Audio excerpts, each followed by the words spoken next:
Hello hello மக்களே, வணக்கம்.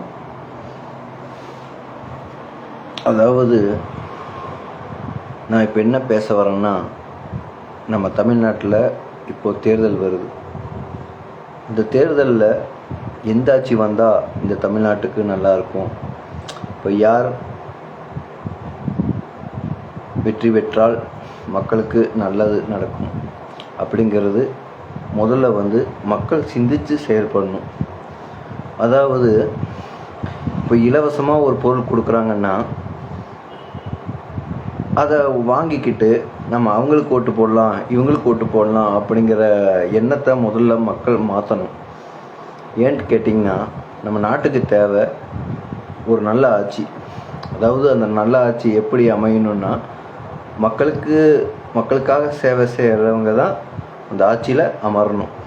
அப்போது மக்களுக்கு சேவை செய்யும்போது எல்லா வாக்குறுதிகளையும் கொடுத்தா அதை நிறைவேற்றுறவங்களா இருக்கணும். அது சும்மா தேர்தல் அன்னைக்கு மட்டும் வாக்குறுதிகளை கொடுத்தா போதாது. இப்போ அவங்க ஜெயிச்சு வந்தாலும் அந்த 5 வருஷத்துக்கு அந்த மக்களுக்கு தேவையானது எல்லாத்தையுமே செஞ்சு கொடுக்கணும். அவங்களுக்கு அதுதான் கடமை. அதனால தான் மக்களை தேடி ஓட்டு கேட்க வராங்க. அப்படி இருக்கிற பட்சத்தில் இன்றைக்கி எல்லா கட்சிகளும் களமிறங்கியிருக்காங்க, பிரச்சாரம் பண்ணுறாங்க, கூட்டத்தை சேர்த்துறாங்க. ஆனால் இது மூலமாக ரொம்ப பாதிக்கப்பட போகிறது யாருன்னா, நம்மளை மாதிரி இருக்கிற மக்கள் தான். ஏன்னு கேட்டால், இன்றைக்கி இலவசமாக கொடுக்குறவங்க ஜெயிச்சு வந்ததுக்கப்புறம் மக்களுக்கு தேவையானது கொடுக்குறாங்களாங்கிறது ஒரு சந்தேகமாக தான் இருக்குது. அப்படி இருக்கிற பட்சத்தில் நாளைக்கு விலைவாசி உயர்வு அப்படிங்கிறது மேலே ஏறிட்டே இருக்கும். அப்போது இந்த விலைவாசி உயர்வுங்கிறது மக்கள் மேலே ஒரு திணிக்கப்படுற ஒரு சுமை மாதிரி தான் இருக்குது. அப்போது மக்கள் இன்றைக்கி ஜாலியாக இருந்துக்கிட்டு நாளைக்கு விலைவாசி ஏறி போச்சேன்ட்டு கவலைப்படுறதை விட, தேர்தலுக்கு முன்னாடியே நாம் சிந்தித்து செயல்பட்டு எந்த ஆட்சி வந்தால் இந்த தமிழ்நாட்டுக்கு வெடிவெள்ளியாக இருக்கும், மக்களுக்கு நல்லது நடக்கும் அப்படிங்கிறத முதல்ல சிந்தித்து செயல்பட்டு வாக்களிக்கணும். அதுக்காக ஓட்டு போடாமல் இருக்கக்கூடாது.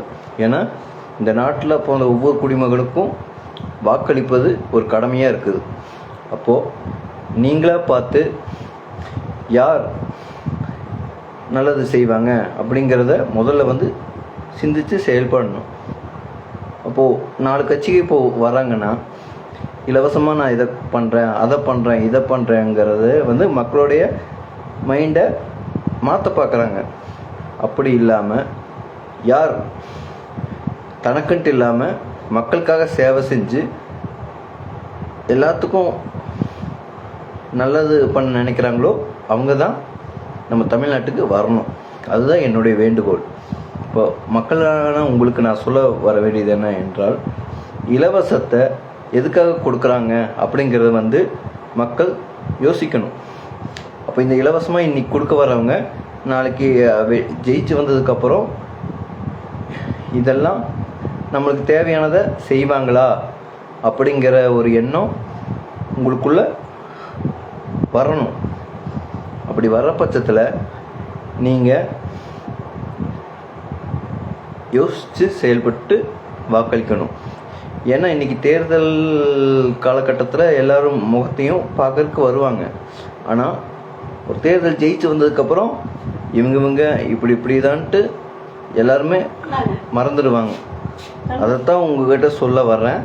இதுதான் என்னுடைய வேண்டுகோள். மக்கள் சிந்தித்து செயல்பட்டு வாக்களிங்க. இலவசமாக கொடுக்குறாங்கங்கிறத நீங்கள் இன்னும் சிந்தித்து செயல்படணும். சரிங்களா? நான் சொல்ல வேண்டியது ஏதாவது தவறாக இருந்தால் அனைவரும் என்னை மன்னிச்சுக்குங்க.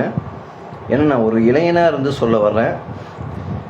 இலவசங்கிறது மக்களுக்கு நிரந்தரமான சந்தோஷத்தை தராது. சரிங்களா?